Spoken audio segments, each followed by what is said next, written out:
আল্লাহ তুমি দয়ার সাগর, তুমি রহমান। আল্লাহ আল্লাহ আল্লাহ আল্লাহ আল্লাহ তুমি দয়ার সাগর, তুমি রহমান। আল্লাহ আল্লাহ তোমার দয়ায় বেঁচে আছে, তোমার দয়ায় বেঁচে আছে সকল জীবের প্রাণ। তুমি দয়াবান। আল্লাহ আল্লাহ আল্লাহ আল্লাহ আল্লাহ আল্লাহ আল্লাহ তুমি দয়ার সাগর, তুমি রহমান। আল্লাহ তুমি দয়ার সাগর, তুমি রহমান। হায় হায় তোমার দয়ায় বেঁচে আছে, তোমার দয়ায় বেঁচে আছে সকল জীবের প্রাণ। তুমি রহমান। আল্লাহ আল্লাহ জোরে জোরে আল্লাহ আল্লাহ আল্লাহ বিশ্ব জগত পরপ তুমি সাজালে। আল্লাহ আল্লাহ আল্লাহ আল্লাহ বিশ্ব জগত পরপ তুমি সাজালে। আরে না চাহিতে নিয়ামত পৌঁছাও সবার মাঝে। আল্লাহ আল্লাহ মাটি পানি আলো বায়ু। আল্লাহ মাটি পানি আলো বায়ু সবই তোমার দান। আল্লাহ তুমি রহমান। আল্লাহ আল্লাহ তুমি মেহেরবান গো। আল্লাহ তুমি রহমান, তুমি দয়া বাওয়ান। আল্লাহ আল্লাহ তোমার দয়ায় বেঁচে আছে, তোমার দয়ায় বেঁচে আছে সকল জীবের প্রাণ। আল্লাহ তুমি রহমান। আল্লাহ জোরে জোরে হায় হায় আল্লাহ আল্লাহ আল্লাহ আল্লাহ সৃষ্টি যত আছে নত শিরে। হায় হায় তোমার প্রতি সবাই সেজদা করে। আল্লাহ সদাই তারা মত হয়ে, সদাই তারা মত হয়ে গায়ে তোমারি শান। আল্লাহ তুমি রহমান। আল্লাহ আল্লাহ তুমি দয়ার সাগর। আল্লাহ তুমি দয়ার সাগর। আল্লাহ তুমি দয়া বাওয়ান। আল্লাহ তুমি রহমান। আল্লাহ আল্লাহ আল্লাহ আল্লাহ তোমার দয়ায় বেঁচে আছে, তোমার দয়ায় বেঁচে আছে সকল জীবের প্রাণ। আল্লাহ তুমি দয়া বাওয়ান। আল্লাহ আল্লাহ আল্লাহ আল্লাহ তোমার ইচ্ছায় সবই ঘটে, জীবন মরণ তোমার হাতে। আল্লাহ তোমার ইচ্ছায় সবই ঘটে, জীবন মরণ তোমার হাতে। অনাদিও সীম তুমি, অনাদিও সীম তুমি, তুমি যে মহান। আল্লাহ তুমি দয়া বাওয়ান, তুমি মেহেরবান। আল্লাহ আল্লাহ তুমি দয়ার সাগর আল্লাহ তুমি রহমান আল্লাহ আল্লাহ তোমার দয়ায় বেঁচে আছে তোমার দয়ায় বেঁচে আছে তোমার দয়ায় বেঁচে আছে সকলের প্রাণ আল্লাহ তুমি মেহেরবান আল্লাহ আল্লাহ আল্লাহ আল্লাহ Allah, Allah, Allah, Allah, Allah, Allah. Jore, jore, Allah, Allah, Allah, Allah. Failainera, lai gona be failainera, la ya nabije. Failainera, la ya Allah, Allah, Allah, Allah. দুই চরণ করিব চুম্বন দুই চরণ করিব চুম্বন চরণ দোলে মগব গায় ফাইলে নেরা লাই গনা বে ফাইলে নেরা লাইয়া আল্লাহ আল্লাহ আল্লাহ আল্লাহ আল্লাহ দুই চরণ করিব চুম্বন দুই চরণ করিব চুম্বন চরণ দোলে মগব গায় ফাইলে নেরা লাই গনা বে ফাইলে নেরা লাই ও নবীজি ফাইলে নেরা লাইয়া আল্লাহ আল্লাহ আল্লাহ আল্লাহ Allah, Allah, Allah, Allah. Jore, jore, Allah, Allah, Allah, Allah. Golam derke didar dibelni o nabije. Fagol derke didar dibelni ya Allah, Allah, Allah, Allah. নবীজি কত মানুষ যায় মদিনায় আমরা গরে রাস্তায় রাস্তায় দয়া কইরা দিদার দিবেন নিয়ে দয়াল নবীজি আমরা রে মদিনায় নেবেন নিয়া আল্লাহ আল্লাহ আল্লাহ আল্লাহ Allah, Allah, Allah, Allah. Oh, Nabiji, কত মানুষ যায় মদিনায় আমরা গরে রাস্তায় রাস্তায় দয়া কইরা দিদার দিবেন নিয়ে দয়াল নবীজি আমরা রে মদিনায় নেবেন নেয়া আল্লাহ আল্লাহ আল্লাহ আল্লাহ আল্লাহ আল্লাহ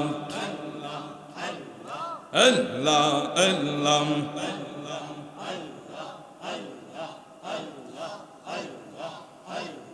তোমার দোস্ত হাবিবুল্লাহ আগে তারে বানাইয়া কুদরতের ইশারাতে রাখছ দয়াল লোকাইয়া আল্লাহ আল্লাহ আল্লাহ আল্লাহ ও ফাক সুবহান কে ফারে বুঝিতে তোমার সম্মান আল্লাহ আল্লাহ আল্লাহ ও ফাক সুবহান কে ফারে বুঝিতে তোমার সম্মান আল্লাহ আল্লাহ আল্লাহ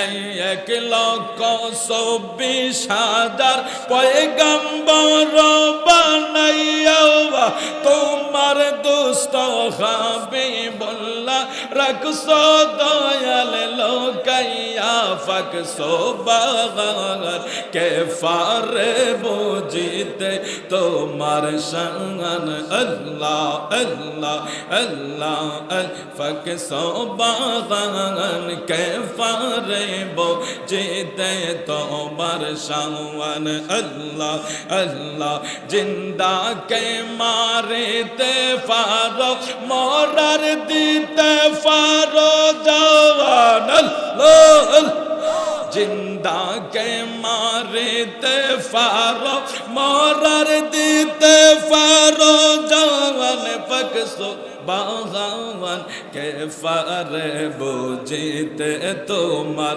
শান আল্লাহ আল্লাহ আল্লাহ আল্লাহ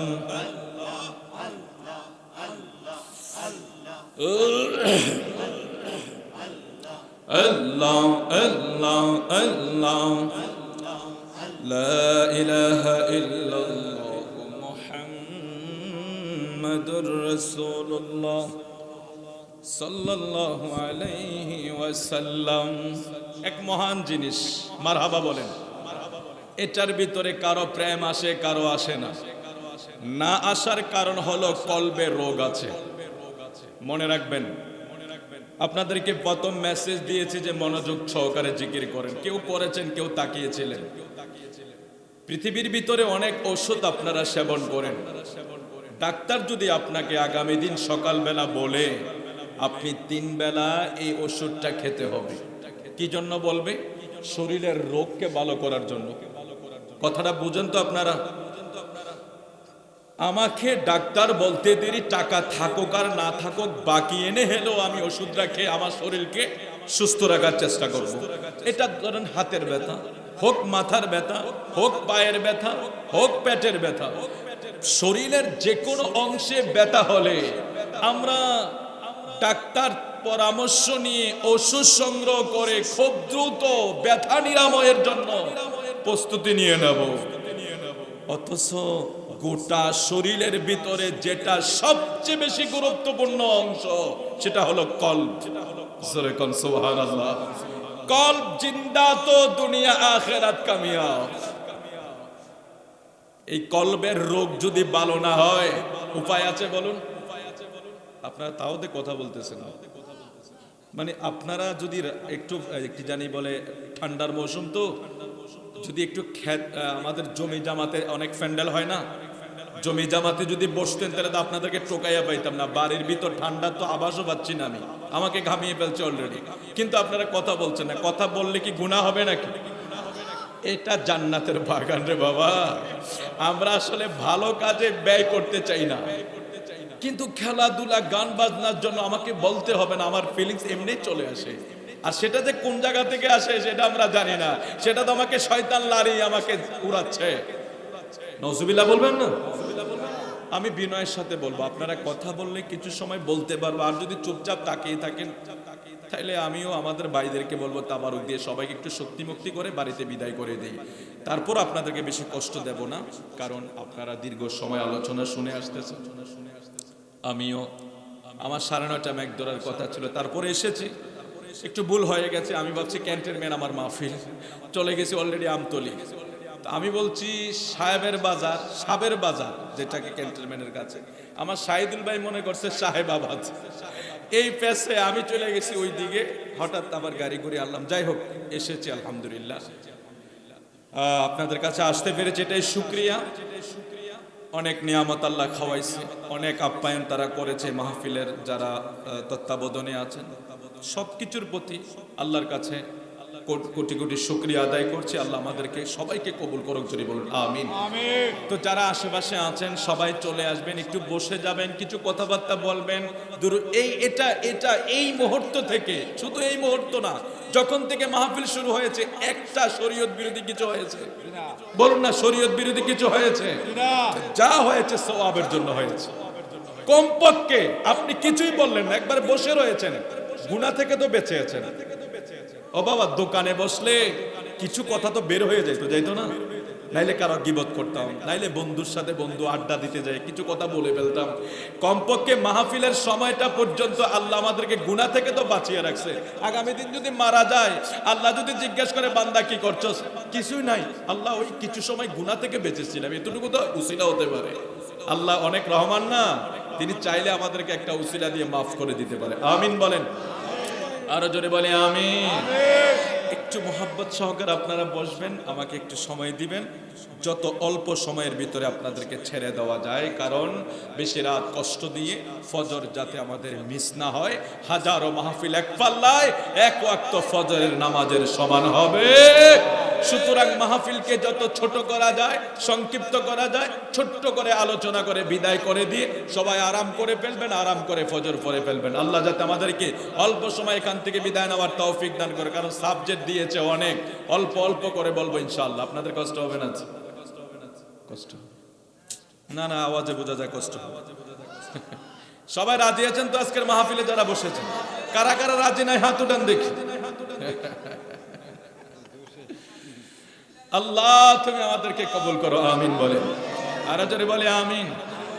এই আমরা ইনশাআল্লাহ আলোচনায় চলে যাব। আর একটু মহব্বত করে আমি যেভাবে বলবো আপনারা এভাবে বলবেন। আমরা সবকিছুই পারি ইনশাআল্লাহ। একটা হচ্ছে তরিকতের জিকির, আর একটা হচ্ছে শরীয়ত। এগুলি আমরা ধাপে ধাপে যখন করি, এক একটা দরবার এক একটা সবক দেওয়া হয়, দরবার ভিত্তিক এক একটা সবক। ও আল্লাহ, ও আল্লাহ, আল্লাহ, আল্লাহ, আল্লাহ, ও আল্লাহ। এটা বড় মায়ার সুর, বিশ্বের সেরা জিকির বলতে পারেন। আলহামদুলিল্লাহ বলবেন না? সাই একটু সবাই জবান করে বলে। আচ্ছা, এই যে ডাকতেছি, কি এক মায়া। আল্লাহ আপনি যদি শুনতে পাইতেন আল্লাহ আপনার এই ডাকে কত খুশি হয়। আপনি কোনোদিন দুনিয়ার কাউকে ডাকতেন, একমাত্র আল্লাহকেই ডাকতেন। কারণ বান্দা একবার আল্লাহ বলে, আল্লাহ এত খুশি হয়। আল্লাহ শুধু বলে, বান্দা তুই কেন ডাকছস, কেন ডাকছস, 10 বার জিজ্ঞেস কর। সুবহানাল্লাহ। আরেকটু জোরে বলি সুবহানাল্লাহ, মহব্বত করে বলি আল্লাহ, আল্লাহ, আল্লাহ। সবাই বলে না? আল্লাহ, আল্লাহ, আল্লাহ, আল্লাহ। আসুবহু বাদা মিন তালআতিহি ওয়াল্লাইলু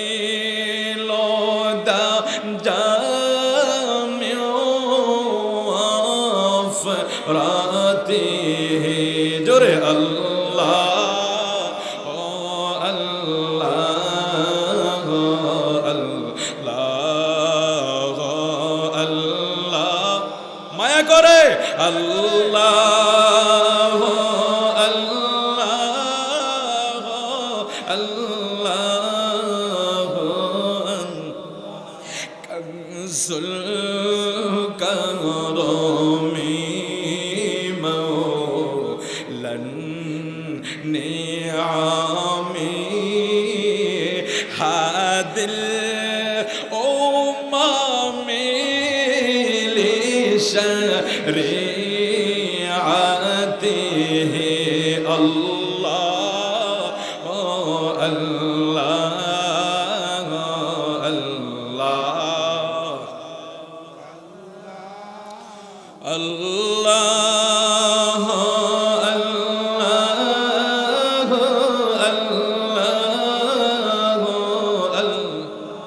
বলুন আল্লাহ, আল্লাহ, আল্লাহ, ও আল্লাহ, আল্লাহ, আল্লাহ,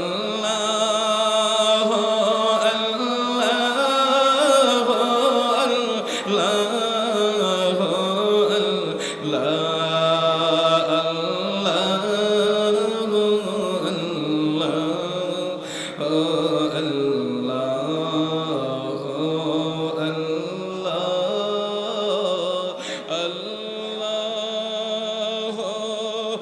আল্লাহ আল্লাহ আল্লাহ। আওয়াজ করে বলে আল্লাহু আকবার, মুহাব্বত করে বলে ইয়া রাসূলুল্লাহ। আউযু বিল্লাহি মিনাশ শাইতানির রাজীম। বিসমিল্লাহির রহমানির রহিম।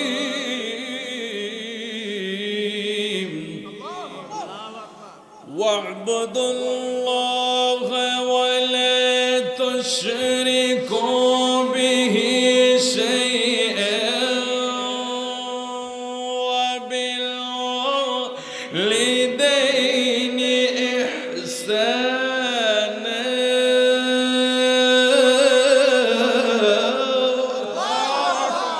আল্লাহ বলছেন বান্দা আমি আল্লাহর ইবাদত করো। সুবহানাল্লাহ বলেন। ইবাদত হবে কার? মনোযোগ দিয়ে কথা বলবেন তো আপনারা। আমি একটানা শেষ করে দেব, বেশি আর কষ্ট দেব না। আমি আমার ঘড়ির টাইম ধরে কথা বলবো। আল্লাহ বলছেন বান্দা ওয়া'বুদুল্লাহ, আমি আল্লাহর ইবাদত করো, আমি আল্লাহর বন্দেগী করো। পৃথিবীতে আল্লাহ মানুষ বানাইলেন ওয়ামা খালাকতুল জিন্না ওয়াল ইনসা ইল্লা লিয়া'বুদুন। বান্দারে আমি জিন এবং মানুষ বানাইলাম শুধু আমি আল্লাহর ইবাদতের জন্য।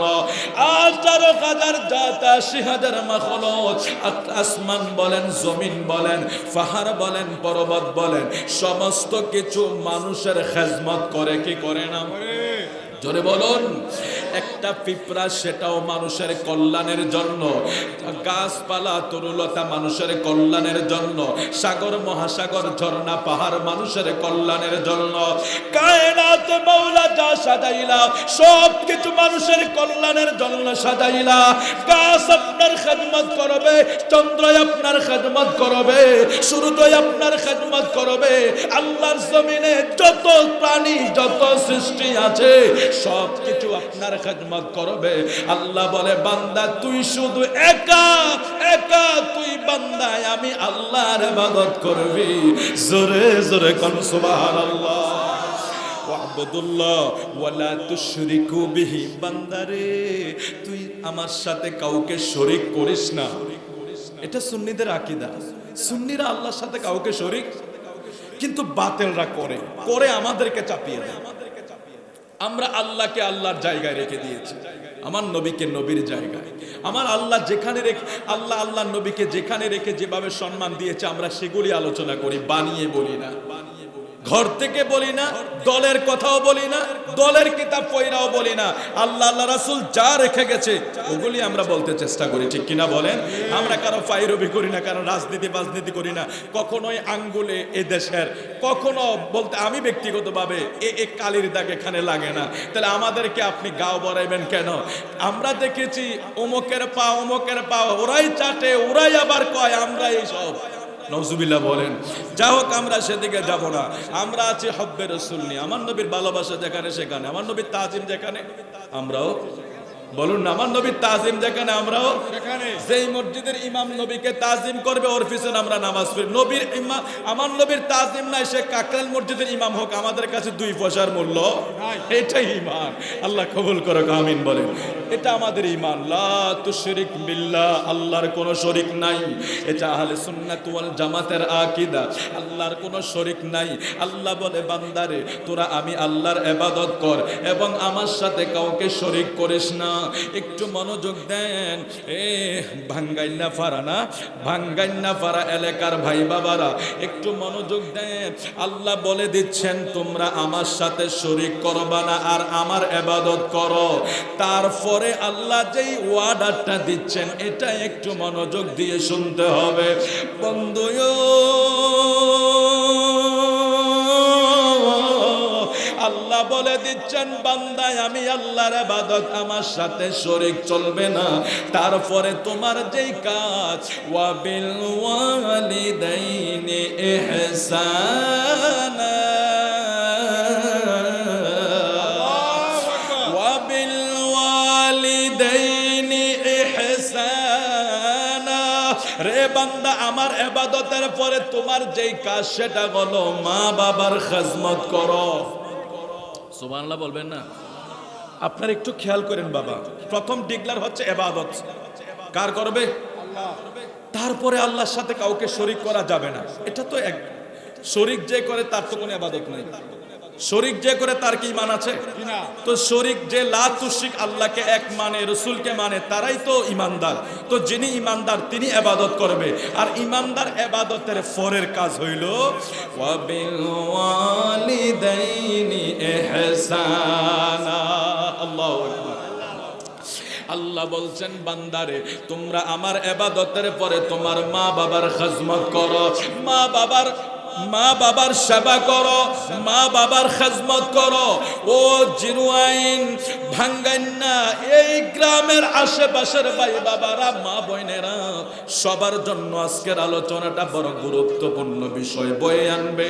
আপনাদেরকে বলছি বাবা, আল্লাহর ইবাদতের পরে যদি মা বাবার খিদমত হয়, এটা কত গুরুত্বপূর্ণ বিষয় যদি আমরা একটু মনোযোগ সহকারে শ্রবণ করি।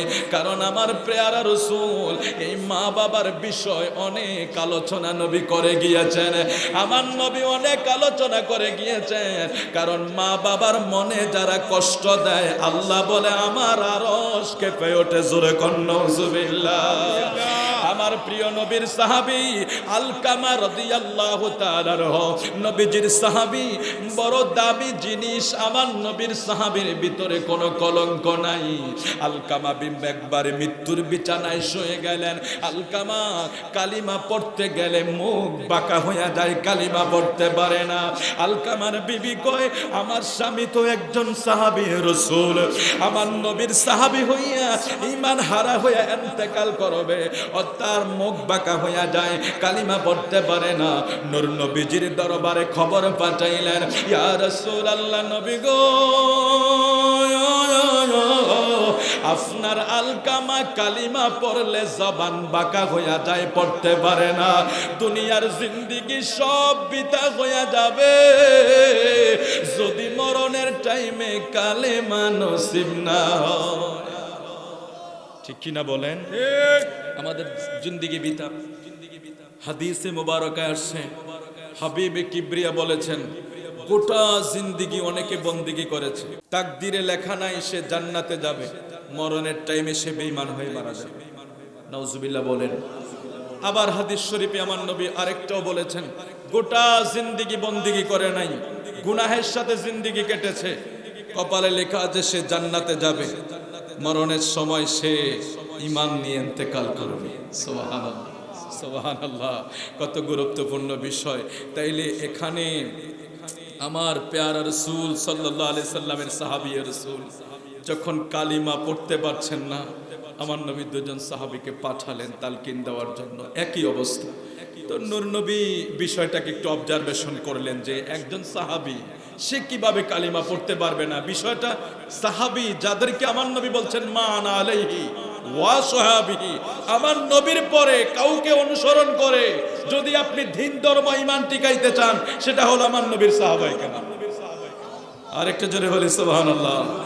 নূর নবীজি বিষয়টাকে দেখলেন, তার মাকে ডাকলেন, খবর দিলেন যে আলকামার ঘরে কে বেঁচে আছে। আমার নবী খবর নিয়ে দেখলেন তার ঘরে একজন বৃদ্ধ মা বেঁচে আছে। মনোযোগ দিয়েন বাবা। বৃদ্ধ মাকে ডাকলেন, মা আমি তোমার কাছে জানতে চাই, ও মা তোমার কাছে জানতে চাই তোমার এই ছেলেটা তোমার মনে কখনো কষ্ট দিয়েছে কিনা। মা এমন এক জিনিস, সন্তান যদি মারে হাজারো ব্যথা দেয় কোনোদিন মা অভিযোগ করে না। এটার নাম হইল মা, যাদের কোনো তুলনাই হয় না। আমার নূর নবীজি জিজ্ঞাসা করলেন, এই আলকামার মা আমি তোমার কাছে জানতে চাই তোমার ছেলে তোমার মনে কোনোদিন কষ্ট দিয়েছে কিনা। আলকামার মা বলবে না, বলবে না। আমার নূর নবীর রিকোয়েস্টে বলে দিলেন, ইয়া রাসূলুল্লাহ, নবী গো, আমি আলকামারে বড় ভালোবাসতাম আমার ছেলে হিসাবে, আমার তার পিছনে অনেক ব্যয় আছে, অনেক শ্রম আছে, অনেক ছোট থাকতে তার বাবা মারা যায়, আমি কিন্তু তাকে বড় করছি, মানুষ করছি। একটা ছেলের দিকে তাকায় আমি কোনো দিকে যাই না রে। জিরওয়াইনের এলাকার ভাই বাবারা গভীর মনোযোগ, আমার নূর নবীর সাহাবীর হাল দেখুন। আলকামার মা যখন নবীর দরবারে বিচার দিলেন, হুজুর আপনি যখন জানতে চাইছেন বিষয়টা আমি বলে দেই, আমি যখন তাকে বিবাহ করাইলাম তারপর থেকে আমার থেকে তার পরিবার অথবা তার স্ত্রীর মর্যাদা আমার থেকে তার কাছে বেশি প্রাধান্য পেয়ে গেল। হুজুর এমন দৃশ্য আমি মা হইয়া সইতে পারি নাই। আল্লাহু আকবার বলবেন না?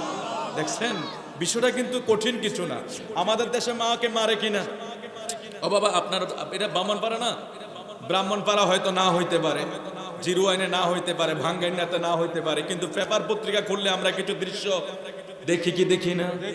ও ভাই সবচেয়ে বড় কি জানি বলে আমরা দেখার বিষয় হচ্ছে আমাদের দেশও বৃদ্ধাশ্রম হচ্ছে কি হচ্ছে না?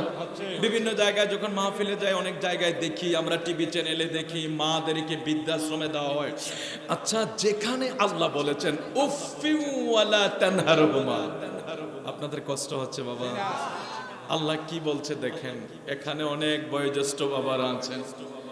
একটা মানুষের গুরুত্বপূর্ণ সময়টা হলো যখন বৃদ্ধ হয়ে যায়। বৃদ্ধ অবস্থায় যদি তার সঙ্গী কেউ না থাকে, এর চেয়ে আর কষ্ট কি আছে বলুন? বলুন না বাবা, কষ্টের কি শেষ আছে? আমি যখন নওজোয়ান, আমার টাকা থাকলে আমার পাশের লোক অভাব নাই, আমার ক্ষমতা থাকলে আমার লোকের অভাব নাই, আমার শরীরে শক্তি থাকলে আমার বন্ধুর অভাব নাই, কিন্তু আমার অভাব তো ওই সময় যখন আমার শরীরটা নিস্তেজ হয়ে গিয়েছে, বয়স শেষ হয়ে গিয়েছে, আমি ঠিক মতো হাঁটতে পারি না, খাইতে পারি না, রোজগার করতে পারি না। ওই সময় একজন মা নিজের কিছু নিজে করতে পারে না। ওই সময় যদি মাকে সন্তানেরা বৃদ্ধাশ্রম মতো জায়গায় রেখে দেয়, তাহলে আপনারা বলুন ওই সমস্ত সন্তান যদি 1 কোটি বার হজ করে লাভ হবে? লাভ হবে? এই কথাটাই আল্লাহ কোরআন শরীফে পরিষ্কার করে দিয়েছেন, উফফিউ ওয়ালা তানহারহুমা ওয়াকুল্লাহুমা কওলান কারীমা। সাবধান, তোমার বাবা মাকে এমন পরিমাণ ব্যথাও দিও না যা দ্বারা সে উফ শব্দটা ব্যবহার করবে। উফ শব্দ আমরা কখন ব্যবহার করি? বেশি কোবাকুবি করলে না সামান্য? তাইলে বুঝে নেবেন আপনারা, আলোচনা কিন্তু আমল করতে হবে। নিয়ত করে নেন সবাই, আল্লাহ আমাদেরকে আমল করার তৌফিক দেখ, জোরে বলে আমিন। সালাতুন ইয়া রাসূলুল্লাহ। ভাই একটু অল্প করে দেখবেন, কাফ ফুরিয়ে নষ্ট করছি। সালাতুন ইয়া রাসূলুল্লাহ।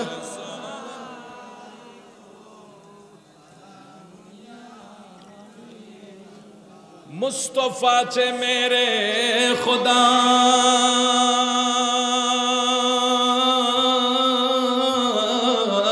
को प्यारे कितने देख ले, अरे खानाए काबा को कबीला कह दिया तो हो गया। सलातुन या रसूल अल्लाह।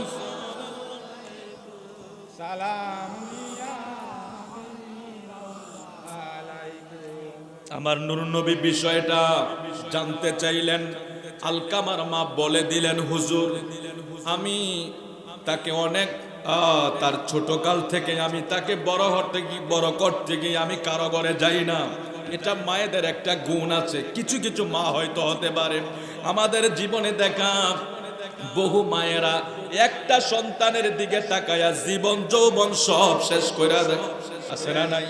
আমি জানি না আপনাদের নজরে কিরকম আছে, আমরা দেখেছি এমন মা আছে, এমন মা আছে একটা বিবাহ হয়েছে, একটা সন্তানের দিকে তাকায়া আর কোন স্বামীর ঘরে যায় না। আল্লাহ মায়েদের অন্তরে কি মায়া দিয়া তাদেরকে আল্লাহ বানাইছে। ওই সন্তান যতই অপরাধী হোক, রাতের গভীরে যদি সন্তান যদি মারে মা কইয়া ডাক দেয়, মা দরওয়াজাটা খুইলা সন্তান রে বুকে নিতে দেরি করে না। আল্লাহ তুমি কি মায়া মার ভিতরে দিয়ে দিলে। আমরা পুরুষের ধর্ম হইল একজন বিবি মারা গেলে আবার আমরা বিবাহ করব। অধিকাংশ ক্ষেত্রে আমাদের পুরুষের ক্ষেত্রে সেটা ঘটে। কোন পুরুষ থাকতে পারে না, কিন্তু অধিকাংশ মায়েরা একটা ছেলের দিকে তাকায়া জীবনটারে কাটায়া দেয়। আলকামার মা কয়, ইয়া রাসূলুল্লাহ, নবী গো,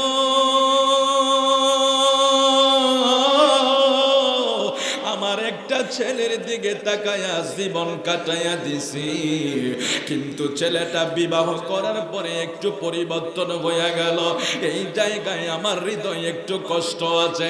আমার নবী কয়, বুঝতে পারছি আলকামার মা, আমি বুঝতে পারছি। আমি জানি কোন মায়ের মনে যদি ব্যথা থাকে, কোন মায়ের মনে যদি কষ্ট থাকে, সে ঈমান নিয়ে মরতে পারবে না। নাউজুবিল্লাহ বলেন। ও জিরওয়াইনের ভাঙ্গাইন্না এই এলাকার ভাই বাবারা, মনোযোগ দিয়া শুনিয়ালো।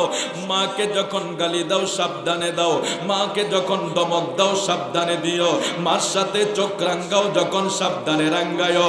কারণ তুমি অতীত বইলা যাও, তোমার মা তোমারে পেটে লইয়া কত যন্ত্রণা পোহাইছে। এই জিরওয়াইনের কোন যুবক, শক্তিশালী একটা যুবকের পেটের ভিতরে যদি মাত্র 2-3 কেজি ওজনের একটা ইট যদি এলাকার মাতবররা বেঁধে দেয় আর বলে দেয় তুই বেশি না একটা সপ্তাহ সেটারে লইয়া ঘুরবি, 2 কেজি 1 কেজি ওজনের ইটটারে আমার দেশের শক্তিশালী যুবকটাও 1 সপ্তাহ পেটে বাইদা রাখতে পারবে না। যুবক রে, কোনদিন যদি তোমার পেটে একটা পাথর বাইদা তোমারে যদি একটা সপ্তাহ ঘুরানো যাইতো, তখন বুঝতে পারতা তোমার আমার মা যখন তোমারে আমারে পেটে ধারণ করছে, 1 দিন নয় 2 দিন নয়, 10 মাস 10 দিন মা তোমারে আমারে পেটে রাখছে। কত কষ্ট মায়ে পাইছে। মা ঠিক মতো ঘুমাইতে পারে না, মা ঠিক মতো এক বাড়ি থেকে আরেক বাড়িতে লজ্জায় যায় না। রাতের গভীর যখন হয় সবাই ঘুমায়া যায়, রাতের গভীর যখন হয় সবাই ঘুমায়া যায়। মার পেটে সন্তান যখন পাও গলি নাড়াচাড়া করে, মার কলিজাটা যেন ফেটে যায়। মা ঘুম থেকে ওইটা খাটের সাথে হেলান দিয়া বসে থাকে, ঘুমাইতে পারে না। মা অনেক সময় অসহ্য হইয়া এদিক সেদিক দৌড়াদৌড়ি করে, অনেক সময় মনে করে নিজের জীবনটাই আমার দিয়া দিতে মনে হয়, আর যন্ত্রণা সহ্য হয় না। তোমরা কোনদিনও মায়ের মনেতে আঘাত দিও না। ওরে মায়ের মনে আঘাত দিলে, আরে মায়ের মনে আঘাত দিলে আল্লাহ যে সহিলা। তোমরা কোনদিনও মায়ের মনেতে আঘাত দিও না। তোমরা কোনদিনও মায়ের মনেতে আঘাত দিও না। আরে 10 মাস 10 দিন মায়ে গর্বে দিল ঠাই, রক্ত মাংস খাইয়া মায়ের বড় হইলাম ভাই। ওরে 10 মাস 10 দিন মায়ের গর্বে দিল ঠাই, রক্ত মাংস খাইয়া মায়ের বড় হইলাম ভাই। ওরে মায়ের সবের কালে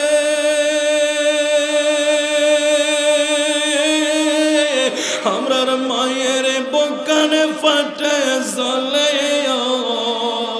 আরে সন্তানের দেই কামায়ে, সন্তানের দেই কামায়ে বলে প্রসবে যন্ত্রণা। দুঃখের দরদি আমার জনম দুঃখী মা, গর্ভধারিণী মা, জনম দুঃখিনী মা।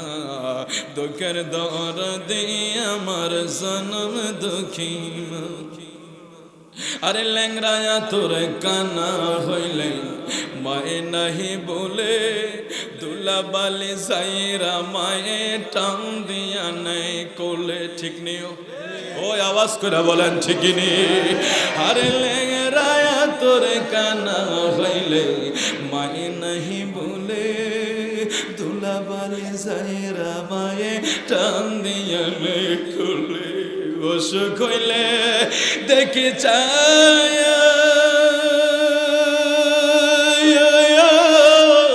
আমার মায়ের রয়েছে বিছানায় বইয়া রে ওরে অসুখ হইলে দেখি চায়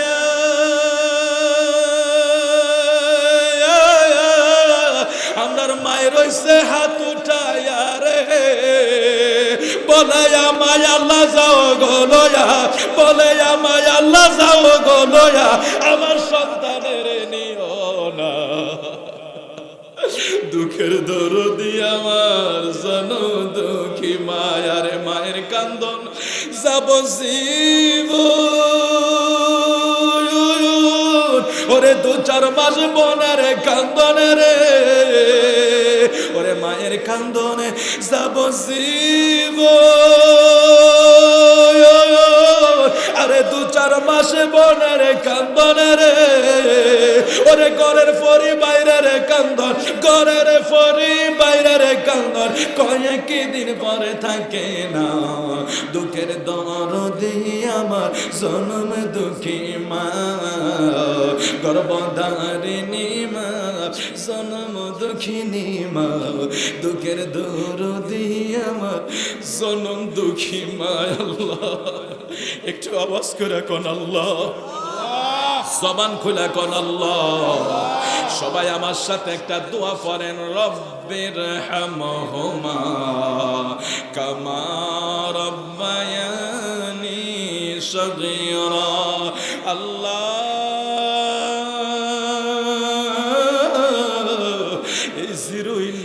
বাঙ্গাইনা গ্রামে যারা মারে হারাইয়া ফেলছে তাদের কলিজাটা জারি চুরমার হইয়া যাইতেছে যারা বাবারে হারাইয়া ফেলছে তাদের ভিতরটা চুরমার হইয়া যাইতেছে আজকের এই মাহফিলে বৈশাখ জুমার রাত্রে রজবের মাসে মেরাজের মাসে তোমার দরবারে একটা দরখাস্ত করে যাই যারার মা নাই যারার বাবা নাই ওই আব্বা আম্মার কবরে আযাব দিও না জোরে জোরে কোন আমিন আরো মোহাব্বত করে বলেন আমিন আমার নবী কয় এ সাহাবীরা শোনো লাকড়ি জমাও লাকড়ি জমাট করলেন আগুন জ্বালাও আগুন জ্বালিয়ে দিলেন আগুন ধাউ ধাউ করে জ্বলতেছে আলকামার মা বলে ইয়া রাসূলুল্লাহ নবী গো আগুন জ্বালাইলেন কার জন্য এই মনোযোগ আগুন জ্বালাইলেন কার জন্য আলকামার মা জানতে চাইলেন নবী গো এই আগুন কার জন্য জ্বালাইলেন আমার নবী কয় আলকামার মা রে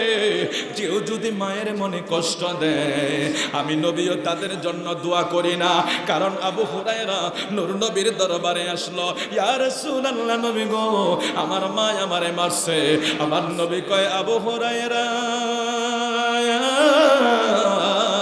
মার বিচার নবীর দরবারে গ্রহণ করা হয় না মা যতই কষ্ট দেখ মা যদি মুশরিক হয় মনোযোগ মা যদি বেঈমান হয় মা যদি কাফের হয় সন্তান হয়ে মারে ব্যথা দেওয়া যাবে না এ আবু হুরায়রা বলে হুজুর না বিচার না একটু দোয়া কইরা দেন আলকামার মাকে আমার নবী বলতেছে এগো মা শোনো তোমার সন্তান তোমার মনে ব্যথা দেওয়ার কারণে আল্লাহ তারে কবরে গেলে জাহান্নামের আগুনে জ্বালাইব এগো মা তাকে জাহান্নামের আগুনে জ্বালানোর আগে আমি নবী তারে দুনিয়ার আগুন দিয়া জ্বালায়া দেবো আলকামার মা আমার নূর নবীর কাছে হাত জোড় কইরা বলে ইয়া রাসূলুল্লাহ নবী গো 10 মাস 10 দিন গর্ভে লইয়া এত কষ্ট ভোগ করেছিলাম এত যন্ত্রণা পাইছিলাম ওই সময় আমি আমার সন্তানরে মারি না ওই সময় আমি আমার সন্তানরে কষ্ট পাইতে দেই না ওই সময় আমি আমার সন্তানরে মারি না মারলে যেহেতু আমি ছোট থাকতে মেরে ফেলতে পারতাম, হুজুর আমার সামনে আমার ছেলে আগুনে জ্বলবে, আমি গর্ভধারিণী মা সইতে পারবো না।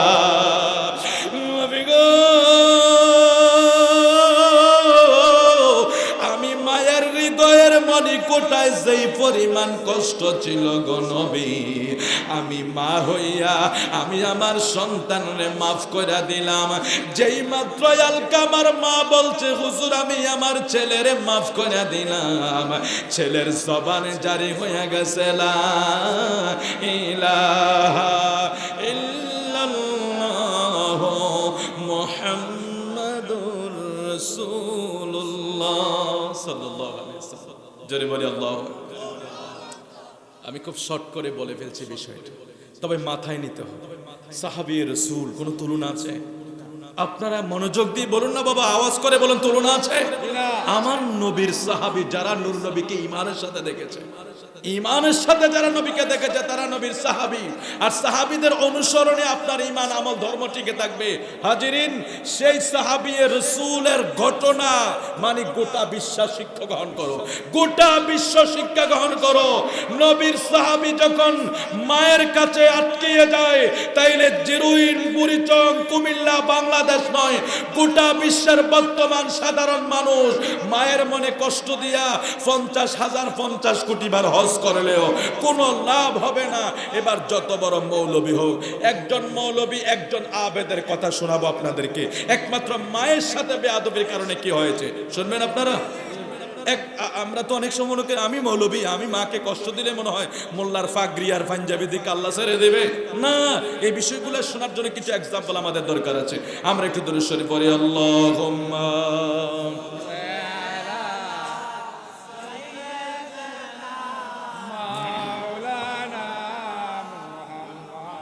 বাজান একটু সামনে আসলে ভালো হয়, পিছনের জায়গাটা এই যে খালি জায়গা আছে অনেক, হ্যাঁ একটু একটু বাবা কষ্ট করে যে একটু পিছনে মানুষগুলো যদি বসে, যদি তারা বসতে চায়। আসলে অনেকক্ষণে যে আপনারা বসেছেন, আমরা তো বক্তা 1-2 ঘন্টা ওয়াজ করে চলে যাবো, আর আপনারা কোন সময় বসেছেন, একজন আসতেছে ওয়াজ করে আবার খাইয়া দেয়া চলে যায়, আমিও চলে যাব। একটু সামনের দিকে যদি কষ্ট করে আসেন। আমি জানি আমি তো সোফায় বসে আছি, আপনাদের জন্য বড় মায়া হয়, আপনারা নিচে বসে আছেন। এটা আমার নূর নবীর মহাব্বতে, সুন্নিয়তের মহাব্বতে, আমার না, আমার মদিনাওয়ালার মহাব্বতে আপনারা এখানে বসেছেন। তো একটু যদি নড়ে চড়েন শরীরটা একটু আরাম হবে, একটু সামনে বসলে পিছনের মানুষটা বুঝতে পারবে। আল্লাহ সবাইকে আসার তৌফিক দেখ, জোরে বলে আমিন। দরুদ শরীফ পড়ে আল্লাহুম্মা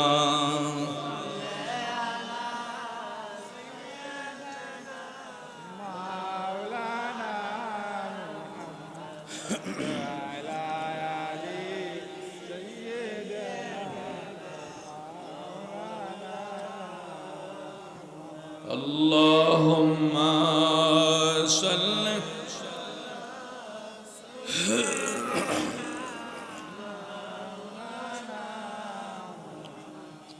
ওয়া আলা আলি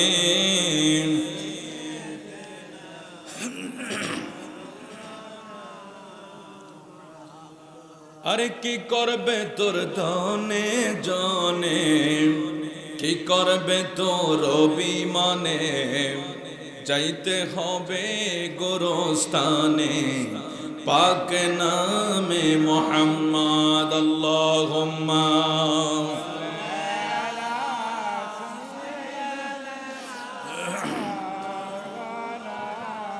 মুহাম্মদ ওয়া আলা আলি।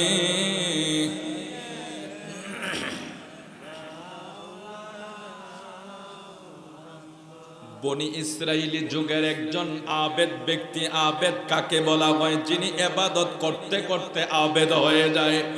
যারা আল্লাহর ওলি হয়, যারা আল্লাহর বান্দা থেকে আল্লাহর বন্ধু হয়, যারা অধিক ইবাদত করে তাদেরকে আবেদ বলা হয়। তাহলে যারা বেশি ইবাদত করে, যারা আল্লাহর বন্ধু হইয়া যায়, যারা আবেদ হইয়া যায়, এদের কোনো তুলনা নাই। বন্ধু, আমার প্রিয় নবী মাহবুবে খোদা শাহের সালাত বনি ইসরাইলের ওই একজন আবেদ ব্যক্তির কথা বর্ণনা করছেন। আমার নবী বলছেন, এ আমার উম্মতেরা সাহাবীদের শোনো, বনি ইসরাইলের একজন আবেদ ব্যক্তি ছিল, তার নাম হইল হযরত জুরাইস। বড় আল্লাহওয়ালা লোক ছিলেন, বড় ইবাদতওয়ালা লোক ছিলেন। তার অনেক মুরিদান ছিল, খানকা ছিল, রাতের পর রাত ইবাদত করত, দিনের পর দিন ইবাদত করত। ইবাদত ছাড়া তার বিকল্প কোনো রাস্তা ছিল না। এ আমার উম্মতেরা শোনো, ওই জুরাইস তার খানকার ভিতরে নামাজ আদায় করে। এমন সময় তার মা পিছনের দিকে এসে ডাকলেন, জুরাইস নামাজে দাঁড়ায়া চিন্তা করে, আল্লাহ আমি তো নামাজ পড়ছি, এখন কি মায়ের ডাকে সাড়া দিব না আমি নামাজ আদায় করব? জুরাইস চিন্তা করলো, আমি তো নামাজ পড়তেছি, নামাজ অবস্থায় তো মায়ের ডাকে সাড়া দেওয়া যাবে না, যদি আমি সাড়া দেই আমার নামাজ ভেঙে যাবে। জুরাইস ওই চিন্তা কইরা মা ডাকে জুরাইস সাড়া না দিয়া নামাজে দাঁড়াইয়া রইলেন। দীর্ঘক্ষণ নামাজ পড়ার পরে দেখে আর মা নাই, মা চলে গেছে। দ্বিতীয় দিন আবার মা আসলো, জুরাইস নামাজ অবস্থায়। মা আয়েশা ডাক দিলেন, জুরাইস। মা ডাক দিলেন এমন অবস্থায়, জুরাইস তো নামাজে দাঁড়িয়ে গেছে। জুরাইস চিন্তা করে, আমি কি আমার মায়ের ডাকে সাড়া দেব না নামাজ পড়ব? কারণ নামাজে যদি আমি ডাকে সাড়া দেই আমার নামাজ ভেঙে যাবে। দ্বিতীয় দিনও মায়ের ডাকে সাড়া দিলেন না। মনোযোগ, তৃতীয় দিন আবার জুরাইসের মা আসলো ডাকার জন্য। আয়েশা দেখে জুরাইস নামাজে, মা আবার জুরাইস ডাকলেন। জুরাইস সন্তান যখন তৃতীয় দিন মায়ের ডাকের সাড়া দিলেন না, মা একটু মনে মনে কষ্ট পাইলেন, আল্লাহ আমার জুরাইস আমারে এক এক কইরা 3 দিন ফিরাইয়া দিছে। মায়ের মনে কষ্ট গেল, মার মনে কষ্ট দেওয়ার কারণে আমার আল্লাহর কাছে মা বিচার দিছে, আল্লাহ আমার জুরাইস রে অপমান করায় দুনিয়ার মানুষের কাছে, মার দোয়া কিভাবে কবুল হইয়া গেছে।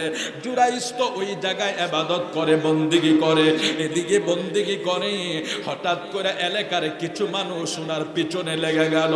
কি করবে যে জুরাইস উনি একজন আবেদ লোক, ভালো লোক। অনেক সময় দেখবেন ভালো মানুষের পিছনে কিছু কুচক্রী মহল লেগে যায়, যার কারণে ওই ভালো মানুষটা একটা পর্যায়ে অপমানিত হয়। এটা আমাদের সমাজে অনেক সময় হইয়া যায়। কিছু ভালো মানুষের ভালো অন্যরা দেখতে পারে না। ঠিক আমার নবী ফরমান, ওই সময় জুরাইস ইবাদত করতে করতে ভালো একটা অবস্থানে পৌঁছে যায়। কিছু মানুষের চিন্তা তাদের ভিতরে ঢুকে গেল, জুরাইসকে তারা অপমান করবে। অনেক লম্বা বিষয়।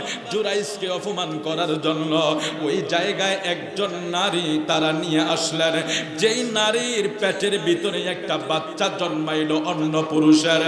ওই নারীকে জুরাইজের সামনে দাঁড় করাইয়া জুরাইস বলে, খানকায় বসে থাকা ফির, আপনি না আল্লাহর ওলি, অথচ আমার পেটে আপনার সন্তান। নাউজুবিল্লাহ বলেন। তিনি কিন্তু একজন আবেদ। আবেদ কি জিনিস আলেমরা বুঝবে। আবেদ এমন এক ব্যক্তি যাদের স্তর অনেক উপরে, আল্লাহ ওয়ালা যারা হইয়া যায়, আল্লাহর বান্দা থেকে যারা ইবাদত করতে করতে আল্লাহর বন্ধু হইয়া যায়। জুরাইস এমন একজন পর্যায়ের লোক, কখনো এই ধরনের কাজে জড়িত হতে পারে না। যখন মহিলাটা অভিযোগ করলো যে জুরাইজের সন্তান আমার পেটে, এলাকার মানুষ ক্ষিপ্ত হইয়া জুরাইজের মাটির গড়ানো খানকা ছিল সেটাকে তারা ভেঙে দিল। হযরত জুরাইসকে তারা মারধর করলো। জুরাইসকে মারধর করার পরে তারা যখন শান্ত হইল, এলাকা যখন নীরব হইল, জুরাইস ডাক দিলেন, এ এলাকার মানুষেরা শোনো, আমাকে কেন তোমরা মারলা? আমার খানকাটাকে কেন তোমরা জ্বালায়া দিলা? বলে আপনি এই কাজ করেছেন। বলে কোথায়? মহিলাটা নিয়ে আসো। মহিলাটা সামনে নিয়ে আসলেন। মহিলাটাকে তাকে সামনে আনার পরে আল্লাহর ওলি জুরাইস রহমাতুল্লাহ আলাই, উনি বড় একজন আবেদ, বড় একজন আল্লাহর ওলি। হযরত জুরাইস ওই মহিলার পেটের দিকে আঙ্গুল দিয়া ইশারা কইরা, উনি তো আল্লাহওয়ালা, ইশারা কইরা বলে, ও পেটের সন্তান, তুই বলে দে তোর বাবাকে ওই রেহেম থেকে পেটের বাচ্চায় আওয়াজ দিচ্ছে, এ গ্রামের মানুষেরা শোনো, তোমরা ভুল করেছ, ভুল করেছ। আল্লাহর ওলি জুরাইস উনি কিন্তু অনেক বড় আল্লাহওয়ালা, ইনি কখনো এই কাজের সাথে লিপ্ত হইতে পারে না। রে এলাকার মানুষ, জুরাইস অনেক বড় আল্লাহর ওলি, তাকে তোমরা না চিনিয়া অপমান করছো। আমি কিন্তু এই আল্লাহর ওলি জুরাইজের সন্তান না, আমার মা একজন রাখালের সাথে সময় দেওয়ার কারণে ওই সন্তান হইলাম আমি। আল্লাহর ওলি জুরাইজ এই কাজ করে না। জোরে জোরে কোন সুবহানাল্লাহ। বিষয়টা কেমন হয়ে গেল? বিষয়টা কেমন হইয়া গেল? সব মানুষগুলি নীরব হইয়া গেলেন, নিস্তব্ধ হইয়া গেলেন, আর বলতেছেন, হুজুর আমরা কি ভুল করলাম, আমরা কি ভুল করলাম? সবাই হুজুরের পায়ে পড়ে, সবাই আইসা মাপ চায়, হুজুর আপনি যদি বলেন আপনার খানকাটারে আমরা স্বর্ণ দিয়া বাঁধাইয়া দেব। আল্লাহর ওলি জুরাইস কয়, না, আমার খানকা স্বর্ণে বাঁধাইতে হবে না, আমারটা যেমন ছিল তেমনই করে দাও। আজকে আমি এত বড় অপমান হওয়ার পিছনে একটা কারণ দাঁড়িয়ে গেছে গো মানুষ। ও এলাকার ভাই বাবারা শোনো, একটা কারণ এখানে দাঁড়িয়ে গেছে, সেটা হলো আমার মা আমাকে নামাজে এক এক করে 3 দিন ডেকেছিল। আমি আমার মার নামাজে জবাব দেই না, আমি চিন্তা করেছি জবাব দিলে নামাজ ভেঙে যাবে, এই জন্য আমি নামাজে জবাব দেই না। আমার মা 3 দিন কষ্ট পায়া, ব্যথা পায়া ফিরা যাওয়ার কারণে আমি এত বড় আবেদ হওয়ার পরে আল্লাহ আমারে এই শাস্তি দিছে। ও জিরওয়াইনের ভাই বাবারা, আমরা যত বড় মৌলবী হই, আর যত বড় ফিসাব হই, যত বড় ফিরের মুরিদ হই, যত বড় কিছুই হই না কেন, যদি আমার আপনার মায়ের মনে কোনো কষ্ট থাকে, মার মনে যদি কোনো ব্যথা থাকে, দুনিয়া আখিরাত বরবাদ করে দিবে কে? তাহলে আবেদ যদি ফেল হয়, সাহাবিয়ে রসুল যদি ফেল হয়, এবার আসেন, কষ্ট হচ্ছে আপনাদের? আমি খুব শর্ট করে আর একটু একটা ঘটনা বলে সামনের দিকে চলে যাব। হযরত জামাখশারি রহমাতুল্লাহ আলাইহি তাফসীর ইবনে কাশশাফের যিনি লেখক, এবার বলুন তো কত বড় আলেম? তাফসীর যিনি লেখেন, ইনি কি ছোটখাটো আলেম নাকি? আল্লাহু আকবার। তাফসীর ইবনে কাশশাফ বিশ্ববিখ্যাত একটা তাফসীর, আলেম ওলামারা তো বলতে পারবে, স্টেজে আছেন, এত বড় একজন জগৎ বিখ্যাত আলেম। ওনার মুরিদান ওনাকে জিজ্ঞেস করছে, হুজুর আপনার পাগুলি কাটা কেন, আপনার পাগুলি নাই কেন? তো জামাখশারি রহমাতুল্লাহ আলাইহি বর্ণনা দিচ্ছেন, শোনো, ছোট্টবেলায় আমি একটা ছোট পাখি ধরেছিলাম, চড়ুই পাখি। পাখিটার, আমার পাখির সাথে খেলতে খুব ভালো লাগতো। তো আমি কি করলাম, তার পায়ের ভিতরে একটা রশি বাঁধলাম, রশি বেঁধে আমি তাকে টানতেছি, তো ও আসতেছে না, তো জোরে টানছি, ও এদিকে যায়, আমি এদিকে টানি, এই জোরে টানতেছি টানতেছি, হঠাৎ করে সুতা তো পাখির পা কেটে জমিনে পড়ে গেছে। আমি এই দৃশ্য আমার মা এসে দেখে ফেলেছে। চিন্তা করছেন? আল্লামা জামাখশারি রাহমাতুল্লাহ আলাইহি বলতেছেন, আমার মা আয়েশা এই দৃশ্য যখন দেখেছে, মা মনে কষ্ট পেয়েছে। মা কষ্ট পেয়ে বলেছে, আল্লাহ অর্জনের জন্য অথবা কোন প্রতিষ্ঠানে আমি রওনা হইলাম, হঠাৎ করে আমার ঘোড়াটা সামনের দিকে যখন তুইয়া পড়া যায়, আমি এমন ভাবে জমিনে পড়ি, আমার পাও গুলি যেন আমার বডি থেকে, আমার হাঁটু থেকে পাও গুলি আলাদা হইয়া যায়। ও দুনিয়ার মানুষেরা শোনো, তাফসীর ইবনে কাশশাফের বনেতা আল্লামা জামাখশারি রাহমাতুল্লাহ আলাইহি তিনি বলতেছেন, শোনো, আমার মা ছোট্টবেলায় ওই ফাকির পা কেটে যাওয়া দেখে মার মনে কষ্ট গেছে। উনি তো মার মনে কষ্ট দিছে না, ফাঁকি না কষ্ট পাইছে, ঠিক কিনা বলেন? অথচ মা কষ্ট পাইছে, ফাকিরে কেন কষ্ট দিল? ইমাম জামাখশারি রাহমাতুল্লাহ আলাইহি বলে, আমি আমার মায়ের মনে ব্যথা দেই না, মাকে কোনো কষ্ট দেই না। মা কষ্ট পাইছে, আমি পাখির পাওটা কেন কেটে দিলাম? আমি ইচ্ছা করেও কাটি নাই, সুতাটা দুইরাই আমি টানলাম, পাখিটার পাও কেটে গেছে আমার অজান্তে। আমার মা কষ্ট পাইয়া শুধু বলছে, আল্লাহ আমার ছেলে জামাখশারি যেইভাবে আমার এই ছোট্ট পাখিটারে কষ্ট দিছে, তুমিও তার এইভাবে শাস্তি দিও। আল্লামা জামাখশারি বলতেছেন, এই আমার মুরিদারা, আমার সন্তানেরা, ছাত্ররা শোনো, আমার মা ওই দিন যেই দোয়া করেছে, আল্লাহ ওই দোয়া কবুল করেছে। পাখির মতো আমার পাও আল্লাহ নিয়ে গেছে। সুবহানাল্লাহ। ও ভাই, কে মৌলবী, কে ফিস সাহেব, কে হাজী সাহেব, কে কি হইবা, এটা তো পরের বিষয়। আগে তোমার ঘরের মা, ঠিক না বলেন? আগে তোমার ঘরের মা। আমার নূর নবী কত সুন্দর করে বলা যায়, কষ্ট হচ্ছে না তো আপনাদের? ওয়ানিবনা, আমার নূর নবী ঘোষণা করে যায়, উম্মত রে, ও উম্মত শোনো, ওয়ানিবনা আব্বাসিন আন্না রাসূলুল্লাহ সাল্লাল্লাহু আলাইহি ওয়াসাল্লাম قال ما من ولد بر ينظر الى والديه نظر الرحمه الا كتب الله له بكل نظره حجه مبرورا قالوا وإن نظر كل يوم 100 مرة قال نعم الله أكبر وأطيب رواه البيهقي عبد الله ابن عباس থেকে বর্ণনা, আমার নূর নবী ফরমান, তোমরা যদি মায়ের চেহারার দিকে একবার তাকাও, কবুলি হজের সওয়াব হবে। না আপনারা খুশি হয়েছেন না মনে হয়? ও বা বানাইয়া বলছি নাকি, না কুমিল্লা থেকে এটা লিখে আনছি? এটা আমার নূর নবীর হাদিস। মারহাবা, জোরে বলেন। আমার নূর নবীর জবান মোবারকের কথা। আমার আল্লাহ দয়া করেছে বিদায় আমরা বলতে পারতেছি। সবাই কি বলা সম্ভব নাকি? আমার নূর নবীর জবান মোবারকের বাণী ১৫০০ বছর পরে এ আলেমরা শোনাচ্ছে। কারণ আমার নবী আলেম, আমার নবী আমার উম্মতের জন্য স্বর্ণের পাহাড় রেখা যায় না, সম্পদের পাহাড় রেখা যায় না।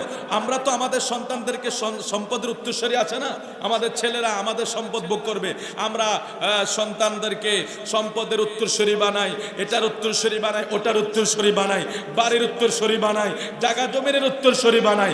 আমার নূর নবী কয়, আমি আমার উম্মতদেরকে কোনো সম্পদ দিয়া যায় নাই, কোনো সম্পদের উত্তরসূরি বানায়া যায় নাই, তবে ইলমের ওয়ারিস বানায়া গেছে। আরো জোরে।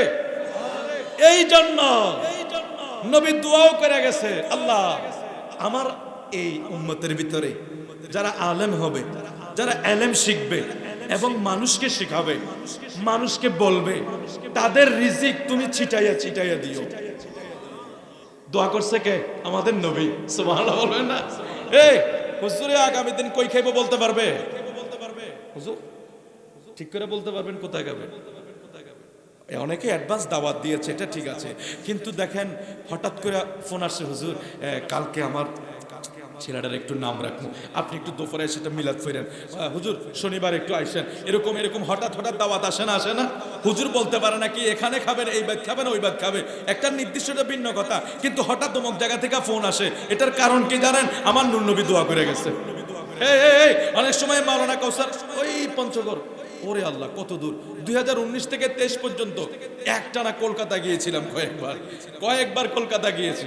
কলকাতা বীরভূম জেলা একটা জায়গা আছে, ফয়জানে বুখারী কনফারেন্স, বিশাল প্রোগ্রাম, সেখানে এই গোলামের মতো নগণ্য গিয়েছি, হাজার শত শত আলেম স্টেজে, বিশাল এক প্রোগ্রাম। তো ওখানে গিয়েছি রে, ওরা আপনার ইয়া দিয়েছে, ওই যে ওদের কি কাচ্ছি মনে হয়, ওদের দেশের জন্য এটা করো ভালো। তো খাইতে বসছি আর আল্লাহকে স্মরণ করছি, আল্লাহ তুমি কত মেহেরবান, একটা বান্দার রিজিক কত জায়গায় লিখে রাখছো। এই রিজিক যদি লেখা না থাকে আমার পক্ষে সম্ভব হবে কোন জায়গায় খাওয়া? এই বিশ্বাস আছে না নাই? আমার ইমাম গজ্জালী রহমতুল্লাহ আলাইহি বলছেন, মনোযোগ, রিজিকে যদি না থাকে দুই ঠোঁটের মাঝখানের ভাতটাও জমিনে। হায় হায় হায় হায়, আল্লাহু আকবার বলেন। ইমাম গজ্জালী রাহমাতুল্লাহ আলাইহি বলতেছেন, রিজিকে যদি না থাকে দুই ঠোঁটের মাঝখানের ভাত জমিনে পড়ে যাবে, আর রিজিকে থাকলে সুদূর চীনের খাবার তোমার পেটে চলে আসবে। রিজিকের মালিক কে? আরো জোরে বলুন কে?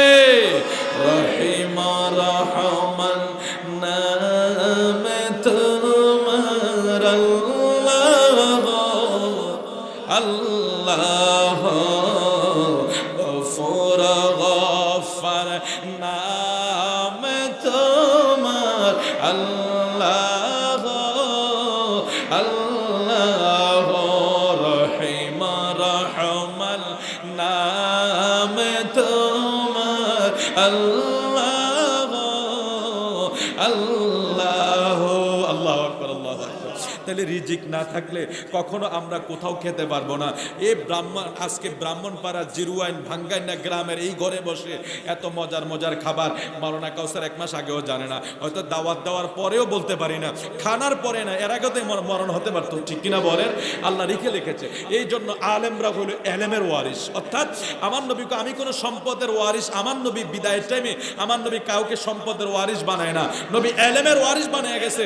এই জন্য হাদিস শরীফ আজ পর্যন্ত আপনার ইমাম সাহেব, এলাকার মৌলানা সাহেবরা আমার নবীর জবান মুবারকের বাণী এই আলেমদের জবানে শোনাচ্ছে। সুবহানাল্লাহ। ওমান আহসানু কাওলান মিম্মান দাআ ইলাল্লাহ। আল্লাহ প্রশংসা করে এই জবানে, আমার না পাক জবান, যাদের জবানে কোরআন হাদিসের কথা বলা হয় এবং যারা উত্তম, আল্লাহ তাদের জবানের প্রশংসা করে। ওমান আহসানু কাওলান মিম্মান দাআ ইলাল্লাহ। আল্লাহ বলতেছেন যারা দাঈলা, যারা দ্বীনের দাওয়াত দেয়, তাদের জবান আমার কাছে বড় দামি। সুবহানাল্লাহ। আল্লাহ তুমি আমাদেরকে কবুল করো, আমিন বলে। আপনাদের অনেক কষ্ট হয়ে যাচ্ছে বাবা, যত দ্রুত পারি আমরা সামনের দিকে চলে যাই। ও আল্লাহ, এক টানে 12টা বেজে গেল, অল্প সময় শেষ করে দেব ইনশাআল্লাহ। দুই একটা হাদিস শরীফ বলে তারপরে নবীজি বলছেন, উম্মতেরা শোনো, আব্দুল্লাহ ইবনে আব্বাস থেকে বর্ণনা, নবী ফরমান মার চেহারার দিকে তাকাইলে হজের সওয়াব হয়। কিসের? এই হজ করছেন কারা কারা? আতুডান। আল্লাহু আকবার। একটু তাকবীর দেই, নারে তাকবীর, নারে রিসালাত, নারে রিসালাত। এই গোলামও গিয়েছি, এই জন্য তাদেরকে আমি একটু চেহারাটি দেখতে চাইছি। আমার তো বয়স বেশি না, আমি তাদের সন্তানের বয়স হব। হজ কি কষ্ট, না গেলে আপনাদেরকে বুঝাতে পারবো। বেশি না 5 দিন বাইরে থাকতে পারলে আপনার হজ হয়েছে। আর সেখানে রৌদ্র কি জানেন? আপনি 1 মিনিট ছাতা ছাড়া থাকতে পারবেন না, জুতা ছাড়া পাওটা ফিজে লাগাইছেন, আপনার পাও ফিজে লেগে যাবে, এত গরম। আর কত মানুষের ইন্তেকাল হয়, 5 জন 10 জন 20 জনের জানাজা হয়। হাজী সাহেবরা যারা গিয়েছেন একসাথে 5 10 20 জনের জানাজা হয় হেরাম শরীফে, মদিনা শরীফে। নিজেও এই 24-এর বড় হজে গিয়েছে, আলহামদুলিল্লাহ যাওয়ার তৌফিক হয়েছে। আল্লাহ পাকের এক মেহেরবানিতে হয়েছে, নিজের টাকা পয়সা না, আল্লাহর এক মেহেরবানি হয়েছে। তো হজ যে কি কষ্ট, একবার গেলে বুঝবেন আমার নবীর হাদিসের মূল্য। সুবহানাল্লাহ। আজকের ছেলেরা বহুবার ওয়াজটা শুনেছে, জিরুইনবাসী বহুবার হাদিসটা শুনেছে, মাওলানা সাহেব বহুবার ওয়াজ করেছে, সালাউদ্দিন মামুন ফারুকি সাহেব ওয়াজ করেছে, আব্দুল লতিফ সালি সাহেব, মেহেদি হাসান ফারুকি সাহেব। আজকে আমার ভাইদের নামগুলি আমি সেভাবে বলতে পারি নাই সময়ের অভাবে। ওই মাওলানারাও বারবার ওয়াজ করে, ও জিরুইনের ভাই বাবারা, তোমরা যদি মায়ের চেহারার দিকে একবার তাকাও, যেই হজ করতে কলিজা ফাঁকা আর কোন শরীরের রক্ত ফানি হইয়া যায়, যেই হজ করতে যায়া কত মানুষের ইন্তেকাল হয়। মুজদালিফা তাইকা মানুষগুলি যখন জামরার দিকে হাঁটা শুরু করে, এই নিজের 2 চোখে দেখছি কত মানুষ ফ্লোরের ভিতরে পয়রা গড়াগড়ি করে, পানির জন্য চিৎকার ছাড়ে, কত মানুষ এখানে মারা যায়। মানুষের খবর কে কার খবর নিবে? লক্ষ লক্ষ মানুষ জামরার দিকে রওনা হইয়া গেছে, কত মানুষের ইন্তেকাল দেখছি। ওই হজের মতো হজ আমার নবী কয় মায়ের চেহারার দিকে তাকাইলে হইয়া যাবে। এবার সাহাবী প্রশ্ন করে, ইয়া রাসূলুল্লাহ, নবী গো, ক্বালু ওয়া ইনা নাযারা কুল্লা ইয়াউমিন মিআতা মাররা। সুবহানাল্লাহ। কোন আগে আমার নবী কইছে কয়বার? শেষ করে দিই, একটু জোরে বলেন না, কয়বার কইছে আমার নবী? কয়বার বলছে? এবার আমার নবীর সাহাবীরা দেখছেন কি জিনিস আমাদের জন্য দিয়ে যাচ্ছে। আমার নবীকে প্রশ্ন করা মানে, আমার নবীর জবান থেকে বের হওয়া মানে, এটা উম্মতের জন্য কিয়ামত পর্যন্ত কবুল হয়ে যাবে। সুবহানাল্লাহ। আমার নবীর জবান না, রহমতের নবীর জবানে কোনো কিছু বের হয়ে গেলে এটা ফিরে যাবে নাকি? এটা তো আল্লাহ বলে, আমি তো আমার হাবিবের দিকে তাকিয়ে থাকি, হাবিব চাইবে তো আমি কবুল করে নেব। দেখছেন আমার নবীর ইচ্ছাটা আল্লাহ কি দিয়ে দিয়েছেন। সাহাবীরা, আমার নবী বলছেন একবার, এবার সাহাবীরা বলছে হুজুর ক্বালু ওয়া ইনা নাযরা কুল্লা ইয়াউমিন মিআতা মাররা, নবী গো দৈনিক যদি 100 বার তাকায় কি হবে? আমার নূর নবী কইছে উম্মত একবার তাকাইলে একটা হজের সওয়াব হবে না। সাহাবীরা যখন প্রশ্ন করছে নবী গো যদি 100 বার তাকায় কি সওয়াব হবে? আমার নূর নবী কয় 100 বার তাকাইলেও দৈনিক 100টা হজের সওয়াব হবে। সুবহানাল্লাহ। আমার নবীর হাদিসের মূল্য যদি এই দেশের মানুষগুলি বুঝতো। ও ভাই, মায়ের জন্য বৃদ্ধাশ্রম হয় নাকি? হায় হ্যাঁ, নবী কি বলতেছেন? আমার নবী বলতেছেন তোমার মার চেহারায় হস জান্নাত। কোথায়? মক্কা মদিনা খুঁজতে গেছো না? সেখানে নাই। হুজুর কোথায়? কয় তোমার পায়ের নিচে জান্নাত। আল্লাহু আকবার, আল্লাহু আকবার।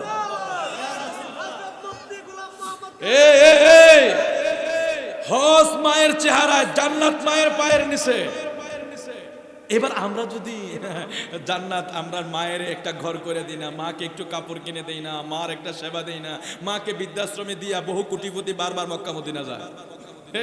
আছে আছে আছে না নাই? বহু আছে। আমাদের জানা আছে তো। মা কিন্তু বৃদ্ধাশ্রমে, মাকে খাবার দেয় না, ও মক্কা মদিনা চলে যায়। আমার নবী বলছে না, এখানে দেওয়াল আছে, মা কষ্ট পেয়েছে, তোর কোনো কিছু আমি নবী কবুল করব না। আমার নবী কবুল না করে আল্লাহ তো কবুল করবেই না। আমার নবীর কাছে আগে কবুল হতে হবে, এটা দলিল আছে। আমার নূর নবীর দরবারে আগে কবুল হতে হবে, তারপর আল্লাহ বলে আমি কবুল করে দেবো। সুবহানাল্লাহ। আল্লাহ আমাদেরকে কবুল করার জন্য বলে আমিন। হাদিসে মুবারকার ভাষা, হাদিসে মুবারকার গুরুত্ব, আমার নূর নবীর জবানের কথা আমরা মনোযোগ সহকারে শুনেছি, আমরা সেটাকে শ্রবণ করেছি, আমরা সেটাকে আমল করব। জিরোইনের ভাই বাবারা, যাদের ঘরে মা আছে, আজকের হাদিস শরীফ থেকে এই গোলাম কাউসার তো আপনাদেরকে কথাটা মাত্র শুনিয়েছে, এটা আমাদের বিশ্বাসে আমরা নিয়েছি, এটা আমার নূর নবীর জবান মোবারকের কথা, এটা আমার নূর নবীর জবান মোবারকের কথা। যদি মায়ের চেহারার দিকে তাকাইলেন দৈনিক আমার নবী কয় 100 বার তাকাইলে 100টা হজের সওয়াব হবে। এই জন্য আমার নবীর হাদিস অনুযায়ী আপনাদের কাছে আমি হাত জোর করে বলা যাই, আমরা নিজেরাও যখন বাড়িতে যাই, মাকে আমি এখনো হাদিয়া দেই, বাবাকে হাদিয়া দেই। সংসারের টাকা আলাদা, মার হাদিয়া আলাদা। অনেক সময় বাবা কিন্তু বৃদ্ধ হয়ে যাওয়ার কারণে বাবার একটু চা খাইতে মনে চায়, বাবার একটু আলাদা কিছু খাইতে মনে চায়, কিন্তু বাবার ইনকাম যখন বন্ধ হয়ে যায় সন্তানের কাছে চাইতে বাবা লজ্জা পায়। ছেলে যদি ইচ্ছা করে না দেয় বাবা লজ্জা পায়। আবার অনেক বাবারা চিন্তা করে যদিও ছেলের কাছে টাকা আছে, তারপর বাবা চিন্তা করে না আমার ফুতের কষ্ট হইব। আছে না নাই? অনেক বাবারা ছেলের কষ্ট হইবে বলে বাবার কাছে ছেলের কাছে চায় না, নিজে কষ্ট পায় তারপরেও চায় না। জিরোইনের ভাই বাবারা, ভাঙ্গাইনের কারা ভাই বাবারা, আপনারাই আপনার বাবার দিকে খেয়াল রাখেন। বাবা যদি সংসার আলাদা করে দেয়, এমনও ইতিহাস আছে বাবা সন্তানগুলির সম্পদ বন্টন করে দিয়া দিছে, মেয়ের গুলা দিয়া দিছে, ছেলের গুলা দিয়া দিছে। একটা সময় সবাই আলাদা হয়ে গেছে, এখন আর কেউ মারে খাওয়ায় না, এখন আর কেউ বাবারে খাওয়ায় না। বড় ভাই কয় ছোট ভাইয়ে খাওয়াইবো, ছোটটাই কয় 3 নাম্বারটা খাওয়াইবো। ঠেলাঠেলি করতে করতে আমার নিজের কানে শোনা, কিছুদিন আগে প্রোগ্রামে যাচ্ছিলাম, বলাকা বাসে আমি উঠলাম, বাসের পিছনে দুইজন, একজন মহিলা একজন পুরুষ, তারা দুইজন একটা সংসারের কথা বলা বলি করছে। যখন আমি শুনলাম একজন মা নিয়ে কথা হচ্ছে, আমি একটু কানটা পাতলাম তারা কি বলে। মহিলাটা ওই সংসারের কথা বলতেছে, বলে তার কয়েকটা ছেলে আছে, কেউই মারে খাওয়াইতে চায় না। পুত্রবধূরা তাদের জামাইদেরকে বলে তুমি যদি তোমার মারে তোমার ঘরে আনো, আমি তোমার ঘরে থাকবো না। জোরে কি বলা যাবে? নাউজুবিল্লাহ। জিরোইনের ভাই বাবারা রে, পৃথিবীতে এমন ইতিহাসের অভাব নাই। 5টা সন্তান রে মা একসাথে ফালছে, ঠিকনি ঠিকনি ঠিকনি। 5টা ছেলের খাবার এক পাতিলে পাক করছে, 5টা ছেলের কাপড় ধুইয়া দিছে, স্কুলে পাঠাইছে, তাদেরকে গোসল করাইছে। একসাথে একজন মা 5টা ছেলের খেদমত করছে। ওই 5টা ছেলে একসাথে মিল্লা একজন মারে খাওয়াইতে পারে না, একজন মার সেবা হয় না। অমুক বউ কয় অমুক বউয়ে, এই বউয়ে কয় আরেক বউয়ে, এই ঠেলাঠেলি করতে করতে ওই সময় বলুন মায়ের মনে কতই না কষ্ট যায়। আমার আল্লাহ কি এমনি এমনি বলেছে উফি ওয়ালা তানহারহুমা? আমার নবী কি এমনি বলেছে? আমি কোন দোয়া কবুল করি না। আমার নবী এই জন্যই বলেছে মা এত কষ্ট করে, অথচ একটা সময় যাইয়া মা সংসারে সবচেয়ে অবহেলার পাত্র হইয়া যায়। বাবা সবচেয়ে অবহেলার পাত্র হইয়া যায়। বাবা কত কষ্ট করছে সংসারটার জন্য। একটা পুরুষ মানুষের জিন্দেগি যদি আমরা খেয়াল করি, যখন বিয়ে শাদী করে না তখন তার একটা পর্যায়ে যায়। অনেক সময় সংসারের বড় ছেলেরা সংসারের ঘানি টানতে যায়া একটু বড় হইলে সংসারের বোঝাটা তার কাঁধে, বিয়ে করলে সংসার, তারপরে বাপ মা, তারপরে ছেলে সন্তান, এগুলি করতে করতে একটা পুরুষের জিন্দেগি কষ্টের পরে কষ্টে কেটে যায়। আর যখন মানুষটা বৃদ্ধ হয়ে যায়, সন্তানরা যদি ওই টাইমে ঠেলাঠেলি করে, বাবা কত না কষ্ট। নীরবে নীরবে বাবা কান্দে, মা নিরানে নিরালে কান্দে। খায়ের জিরুইনের ভাই বাবারা কি সাবজেক্ট ধরাইয়া দিলেন, আমি আর সামনের দিকে বাড়তে পারবো না। আপনাদের হাতে হাতে দড়ি, পায়ে দড়ি। যদি কারো মা ঘরে বাইচা থাকে, কারো মা যদি বাইচা থাকে, আজকে যাই মায়ের পায়ে ধরে ক্ষমা চাই। কারণ আমার নবী সব সহ্য করে, মারে কষ্ট দেওয়া নবী সইলে। মা যদি বাইচা তাকে হজ করতে যাইবা, ঠিক আছে, তোমার মার চেহারার হজের কামাইটা আগে কইরা নাও। মায়ের পায়ের নিচের জান্নাতটারে কুরাইয়া নাও। মার পায়ে দইরা ক্ষমা চাইয়া নিবেন, মার পায়ে দইরা সালাম করবেন। মার পায়ে চুমো খাওয়া জান্নাতের চৌকাঠে চুমো খাওয়া। জান্নাত দেখছেন নি কেউ? কথা বলেন, দেখছেন কেউ? জান্নাতে চুমা খাওয়া সম্ভব? মরার পরে যাইতে পারলে, নাইলে জাহান্নাম জইলা আঙ্গার হয়ে যাব, চুমা খাইব কই? আমার নবী কি সুযোগ দিয়ে গেছে জিরুনের ভাই বাবারা। নবী কয় তোমরা যদি জান্নাতের চৌকাঠে চুমা খাইতে চাও, আমরা মারা গেলে জাহান্নামে যাব না জান্নাতে যাব জানি না। আমার নবী কয় জান্নাতের চৌকাঠের চুমা যদি খাইতে চাও, দুনিয়ায় যার মা বাইসা রইছে, মা যার বাইসা রইছে, মার পায়ে দইরা চুমা খাও, এটাই তোমার জান্নাতের চৌকাঠে চুমা হইয়া যাবে। সুবহানাল্লাহ।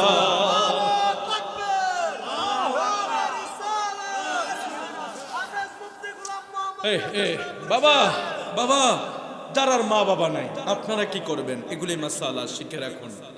নবীজি বলছেন সপ্তাহে একবার হলেও বাবা মার কবর জিয়ারত করা আমার নবীর নির্দেশ। মনে থাকবে তো ইনশাআল্লাহ?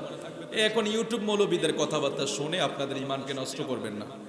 আমার নবী বলছে একটা সময় আসবে বৃষ্টির মতো জমিনে, বৃষ্টি যেভাবে পড়ে না এভাবে জমিনে ফিতনা ছড়াবে। আপনাদের এলাকায় মিলাদ আছে, কিয়াম আছে, মিলাদুন নবী আছে, নবীজির সম্মান আছে, জিয়ারত আছে, 4 দিন আছে, 40 আছে। হঠাৎ করে এক মৌলবী আমদানি হয়েছে, এটা কথার কথা, এক মৌলবী আমদানি হয়েছে। অথচ আপনাদের 14 পুরুষ থেকে সেগুলি আপনারা দেখে আসতেছেন। আয়েশা মৌলবী কইতেছেন না জিয়ারত বেদাত, বলে কি বলে না জিয়ারত বেদাত, কোরআন তেলাওয়াত বেদাত। কি হলো ভাই তুই করতে আইছো? আমি অমুক জায়গা থেকে ডিগ্রি নিয়ে আসি। আসলে সে ডিগ্রিটা ইহুদিদের এজেন্ট হয়ে সমাজকে নষ্ট করার জন্য সে এসেছে। সুতরাং সেগুলির দিকে নজর না দিয়ে জিয়ারত চলবে কি চলবে না? মা বাবার খেদমত চলবে কি চলবে না? জিয়ারত চলবে কি চলবে না? মা বাবার খেদমত চলবে কি চলবে না? ওলিয়া উলিয়া দরবারের জিয়ারত চলবে কি চলবে না? আল্লাহ কবুল করুক, আমিন বলেন। জিয়ারত করবেন, আমার নবীজির নির্দেশ। এক সাহাবী রাসূল সাল্লাল্লাহু আলাইহি ওয়াসাল্লাম আমার নবীকে জিজ্ঞেস করছে, ইয়া রাসূলুল্লাহ আমার তো মা নাই, আমার বাবা নাই, আমি কি তারপরও তাদের খেদমত করতে পারবো? আমার নবী 1 নাম্বার নির্দেশ দিয়েছেন, তুমি তাদের জন্য দোয়া করো। মা বাবার জন্য কি করা, এটা হলো মা বাবার খেদমত। এখন আপনার যারা মা বাবা আছে তারাই না করতে পারবেন, এখন যাদের নাই সেটারও আমার নবী সিস্টেম দিয়ে গেছে। ওই সাহাবী জিজ্ঞেস করে, হুজুর আমার তো মা নাই বাবা নাই, আমি কিভাবে আমার মা বাবার খেদমত করবো? আমার নবী বলছেন, এক নম্বরে তুমি তোমার মায়ের জন্য দোয়া করো, বাবার জন্য দোয়া করো, এটা তোমার জন্য খেদমত। তারপরে প্রতিবেশীর খেদমত করো, মা বাবার বন্ধুদের সাথে ভালো আচরণ করো, তাদের জন্য কিছু খানাপিনা করো, মানুষকে খাওয়াও, ব্যয় করো, দান করো, সদকা করো, কোরআন তেলাওয়াত করো, এগুলি তাদের কবরে যাবে। এই আমার নবী আরেকটা কথা বলে গেছেন, খুব মজার কথা। নূর নবী বলে গেছেন, শোনো, মানুষ যখন, অনেক মানুষ আছে গুনাহ লইয়া কবরে যায়, যায় না, যায় না, মানে আপনারা জিরোইনে না যাইতে পারেন, কিন্তু আমরা গুনাহ আছে। আপনাদের হয়তো এই নিষ্পাপ থাকতে পারে, আওয়াজে বোঝা যায় সব নিষ্পাপ, ঠিক না? আওয়াজে বোঝা যায় সব নিষ্পাপ। আল্লাহ কবুল করো। নিষ্পাপ বানানোর মালিক কে বলুন না? তো আল্লাহ করে দিলে কি জিরোইনের মানুষকে আল্লাহ নিষ্পাপ করে কি আমার কি ক্ষতি হইব, লস হইব নাকি? আল্লাহ সবাইকে নিষ্পাপ বানিয়ে দেখ। তো মানুষ যখন মারা যায়, মানুষ যখন মারা যায়, মানুষের গুনাহ লইয়া অনেকে কবরে যায়। আমার নবী বলতেছেন, ওই ধরনের মানুষগুলি গুনাহ লইয়া কবরে যাওয়ার পরে যদি তার ছেলে তার জন্য দোয়া করে, কোরআন তেলাওয়াত করে, জিকির করে, দান সদকা করে, এই সওয়াবগুলি তার কবরে যায়। কোথায় যায়? এখন কবরে কি সে গুনাহ করতেছে? গুনাহ করা বন্ধ না, তার গুনাহ ফুজাটা সে নিয়ে গেছে। আমার নবী বলতেছে, কবরে, তার কবরে যখন তুমি এই 4 দিন না 40 মৃত্যুবার্ষিকী কোরআন তেলাওয়াত জিকির আজকার মাহফিল সবকিছু কইরা যখন কবরবাসীদের সওয়াব, রুহানি সওয়াব রেসানি করবা, তার আমলনামা এগুলি জমা হইতে থাকে। সুবহানাল্লাহ। তো গুনার খাতা না অফ, আমলনামার খাতা কি আছে? এটাও আখিরি জমানার নবীর উম্মতের স্পেশাল একটা মর্যাদা। সুবহানাল্লাহ বলেন। আমার নবী সব দরজা বন্ধ করে দিয়েছেন, বড়দের পরে 3টা খোলা রাখছে, সদকা জারিয়া, মসজিদ মাদ্রাসা, ভালো রাস্তা কালবার করবা, ভালো সন্তান যদি দুনিয়া জন্ম দিয়ে যায়, উপকারী এলেম, আপনার সন্তান যদি নেককার হয়, সে যখন জিয়ারত করবে, কোরআন তেলাওয়াত করবে, আমার নবী কয় এগুলি কবরে যাইতে যাইতে যাইতে যাইতে তার গুনার খাতাটা হালকা হইতে থাকে, সওয়াবের খাতাটা বাড়তে থাকে। ওই যে গুনাহ তো স্টপ, সে তো আর গুনাহ করছে না, গুনার খাতা হালকা, সওয়াবের খাতা বাড়ি হইতে হইতে আমার নবী কয় ময়দানে মাশরে সে এক সময় নেককার হইয়া কবরের থেকে। কি এক রাস্তা! আমরা কি বন্ধ করে দেবো? এই রাস্তা কি বন্ধ করে দেবো? দেখছেন আমার নবী কি সুন্দর রুল দিয়ে গেছে আমাদের জন্য। আল্লাহু আকবার। আল্লাহ তুমি আমাদেরকে কবুল করে, জোরে বলি আমিন। দুটা বিষয়, আরেকটা সেটা হলো আমার নবী, আমার আল্লাহ কোরআন শরীফে বলছেন, অকরনা ফি বুয়ুতিকুন্না ওয়ালা তাবাররাজনা তাবারুজাল জাহিলিয়াতিল উলা। আল্লাহ বলছেন, এই নারীরা তোমাদের জন্য ঘর উত্তম। কে বলছে? হ্যাঁ, একটু জোরে বলেন না বাবা, শেষ করে দেবো। আমি আর সামনের দিকে যাওয়া সম্ভব না, কারণ কালকে জুমার নামাজ তো না বাবা। চলবে কইয়া ফজরের নামাজ পড়তেন না, এগুলি আমি বিশ্বাস করি না, দরকার নাই, এই জোশের দরকার নাই। ফজরের নামাজ পড়তেন না আপনারা, আমি চাই আপনারা ফজর পড়েন, কারণ এটা নিয়ামত। ফজর সবচেয়ে নিয়ামতের নামাজ, এশা এবং ফজর। এই বলবো বলেন, শোনেন, এশা এবং ফজর, আমার নবী বলছে যারা এশার নামাজ জামাতে পড়ে, ফজরের নামাজ জামাতে পড়ে, সারা রাত্র নফল ইবাদতের সওয়াব। এত আস্তে কইলেন সুবহানাল্লাহ। আমরা বছরে একবার দাঁড়িয়ে নফল ইবাদত করি, সবে বরাত, সবে মেরাজ আর কদর যদি আইয়ে একটু মোমবাতি টুমবাতি জ্বালাইয়া কদর মসজিদে জিলাপি খামো, তো বড় খামো, এই আশায় অনেকে সজাগ থাকে না? তো সজাগ থাকে, কিছু নামাজ টামাজ পড়ে, এছাড়া পড়ার সুযোগ আছে, পড়ি না, বা কেউ পড়ে, অনেকেই পড়ে না। অথচ আমার নবী বলছে বেশি না, সারা রাত্র নফল ইবাদতের সওয়াব হইব যদি তুমি শুধু এশার নামাজটা জামাতে পড়বা আর ফজরটা জামাতে পড়বা। হায় হায় হায় হায়, মাঝখানে ঘুমাইয়া থাকলো সওয়াব লিখে হয়ে যেতেছে। একটু জোরে কই আল্লাহু আকবার। সওয়াব দেওয়ার মালিক কে? এটা আমার নূর নবীর কারণে। এগুলি তো আমার শহীদুল ভাই বলেছে, হুজুর আমরা এলাকায় সব শুনি, আপনি আকীদার কথা, মহব্বতের কথা বলা লাগবে না, আপনাদের মহব্বত আছে আমরা জানি, আপনারা আমার নবীকে ভালোবাসেন, তাজিম করেন, মহব্বত করেন, আল্লাহ কবুল করুক, আমিন বলেন। তাহলে আমাদের ফজরের নামাজ জামাতে পড়ার দরকার আছে, এশার নামাজ জামাতে পড়ার দরকার আছে, বাকি নামাজগুলো আমরা জামাতে পড়ি ইনশাআল্লাহ, জোরে বলেন আমিন। আল্লাহ বলছেন অকরনা ফি বুয়ুতিকুন্না, নারীদেরকে বলছেন তোমরা ঘরে থাকো। কে বলেছেন? ওয়ালা তাবাররুজনা তাবারুজাল জাহিলিয়াতিল উলা, তোমরা জাহিলি যুগের মহিলাদের মতো রাস্তায় বের হইও না। জাহিলি যুগের মহিলারা কেমন ছিল? আপনারা যারা ইতিহাস পড়েছেন, যারা জাজিরাতুল আরব, বিভিন্ন ইসলামের ইতিহাস যারা পড়েছেন, জাহিলি যুগের মহিলারা অর্ধ উলঙ্গ বের হতো। তাদের উদ্দেশ্য ছিল আমরা পুরুষকে আকৃষ্ট করব। আল্লাহ কোরআন শরীফের আয়াত আমার নবীর কাছে নাজিল করে দিলেন যে জাহিলি যুগের মহিলারা যেভাবে অর্ধ উলঙ্গ বের হয়েছে, তাদের সমাজ নষ্ট হয়েছে, পুরুষ নষ্ট হয়েছে, সমাজে বিভ্রান্ত ছড়িয়েছে, তোমরা সেই মহিলাদের মতো রাস্তায় বের হইও না। অকরনা ফি বুয়ুতিকুন্না লা তাবাররুজনা তাবাররুজাল জাহিলিয়াতিল উলা, জাহিলি যুগের মহিলাদের মতো বের হওয়ার জন্য আমার আল্লাহ নিষেধ করেছেন। আমার আল্লাহ তার মানে পর্দা দরকার আছে না নাই? হ্যাঁ, এখন পর্দার ওয়াজ হুজুররাও করে না, সুদূর ওয়াজ হুজুররা করে না। আচ্ছা, এটা কি হইল? আমি বুঝলাম এতদিন আগেও সুদের ওয়াজ কি করা ছিল, এখন সুদের ওয়াজ এত ঠান্ডা হয়েছে নাই? বড় বড় শায়েখে আলা সুদের ওয়াজ নাই। কি ভাই, ওয়াজ বন্ধ হয়েছে কা? বুঝেন না অন অন করলে তো ক্ষমতাটা থাকতো না। এই জন্য আমার নবী বলছেন, ভাই আপনারা তো আলেম ওলামা মানুষ, আমার নবী আলেমদেরকে সবচেয়ে নিকৃষ্ট বলেছেন, আপনাদেরকে বলেন নাই, আলেমদেরকে বলেছেন নবীজি, যে আসমানের নিচে জমিনের উপরে সাজ্জা বানায় সবচেয়ে নিকৃষ্ট হবে আলেমরা। আপনারা আমাদেরকে তো খাওয়ান না, মুরগির রান খাওয়ান, এই খাওয়ান সেই খাওয়ান, অথচ আমাদেরকে আল্লাহ বলছেন সবচেয়ে নিকৃষ্ট হবে আলেমরা। কেন জানেন? এই যে ক্ষমতার জন্য ওয়াজ, ক্ষমতার জন্য ওয়াজ পাল্টিয়ে যায়, ক্ষমতার জন্য আওয়াজ পাল্টিয়ে যায়, ক্ষমতার জন্য ফতোয়া পাল্টিয়ে যায়। ও ভাই, সুদ তো হারাম, হারামে এটা যে ক্ষমতা থাকুক আর না থাকুক, থাকলেও হারাম, না থাকলেও হারাম। পর্দা ফরজ, ক্ষমতা থাকলেও ফরজ, না থাকলেও ফরজ। কি হয়ে গেল আমাদের হুজুররা? আমরা তো ছোটখাটো, আমরা কেউ চিনে, আরে আমরা কে চিনে? আমরা তারপরও বলি, আমরা এত অর্থ করতো বাড়ি গাড়ি একবারে আহামরি কিচ্ছু নাই যে আমরা একবারে শোডাউন দিয়ে চলতে পারবো আমাদের। কিন্তু যারা বড় হুজুর, আমরা দেশে বড় হুজুর আছে না, হুজুরে হালা লক্ষ লক্ষ লোক, 20 কোটি মানুষ হয়ে যায়। যে দেশে মানুষে হইলো 18 লক্ষ, হুজুরের মাহফিলে বলে মানুষ হয়েছে 20 কোটি। কি আশ্চর্যের বিষয় না? এই ধরনের, আচ্ছা মানলাম ফেরেস্তা লইয়া 20 কোটি হইব, ফেরেস্তা লইয়া 20 কোটি হইব। এখন 20 কোটি মানুষের সামনে যদি হুজুর কইতো সুদ খাওয়া হারাম, তাহলে আমরা বুঝতে পারতাম উনি হকের দলে আছে, ঠিক কিনা বলেন? এখন উনি একবারে সুদের কথা বললো না, উল্টা আমার নূর নবীর দিয়ে দিল, আমার নবীর শানে বেয়াদবি করে ফেললো, নবীকে রাখাল বলে ফেললো, কাউবয় বলে ফেললো। আমার নূর নবীকে কি বললো? স্ট্যাপ, কি জানি, মা খাদিজার ঘরের স্টাফ। আরে তুমি আমার নূর নবীকে রাখাল দেখেছো না? আমার নূর নবীকে তুমি ওই স্টাফ দেখেছো না? আমার নূর নবী যে 1,24,000 পয়গম্বরের ইমামতি করে সেটা তুমি দেখো নাই? আমার নূর নবীকে যে গাছের মেঘমালা ছায়া করে সেটা তুমি দেখো নাই? আমার নূর নবীকে যে বকরিরা আমার নূর নবীকে সম্মান করে সেটা তুমি দেখো নাই? আমার নবীকে অজগররা আয়েশা আমার নবীকে বাতাস করে সেটা তুমি দেখো নাই?